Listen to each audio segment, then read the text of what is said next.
Now, I think I'm entitled. You want answers! I want the truth! You can't handle the truth! Son, we live in a world that has walls, and those walls have to be guarded by men with guns. Who's gonna do it? You? You, Lieutenant Weinberg? you little fucking weenies, no. You can't handle the fucking truth.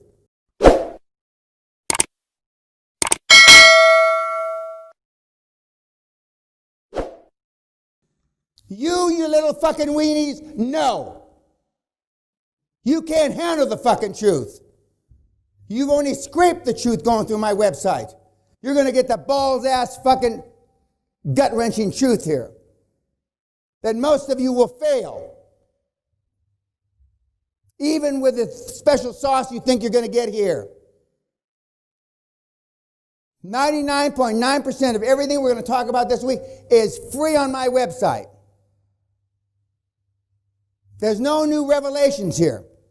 None.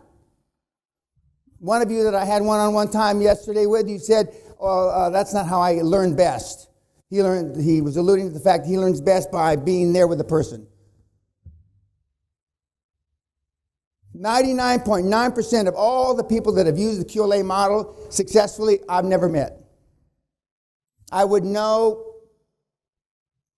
if they floated down through the ceiling, I'd probably believe them. I'd ask for ID though. I'd ask for ID even if they floated through the ceiling. But you're here for another reason. You're here for another reason. And that reason normally is because lack of self-esteem, lack of self-worth, lack of self-confidence, and I can go down the list, right? And again, I beat it all week. And who do you have to hold accountable to that ugly fact, or who's responsible? Your parents. And normally it's one parent more than another because very few people have are raised equally by two parents. Normally one is out working, blah, blah, blah, bullshit. You've heard all this. This is not new.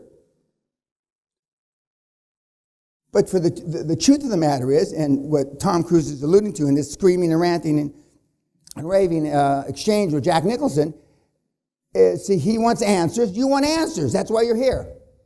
But you've already been given the answers, but subconsciously you don't like what you read. Subconsciously you don't like what you read. Subconsciously you don't like what you heard on the tapes. For years and years and years and years, it was difficult for people to relate to, QLA, because I'm not a DANPENA. I'm not an alpha male. I'm all kind of bullshit, right? And then now, after decades of producing successes, Allah willing, some successes in this room, you now realize that 98% of all the high-performance people in the world are introverts, which I'm certainly not. 98% of all the high-performance people in the world lack self-esteem and lack self-confidence. That certainly doesn't cover me.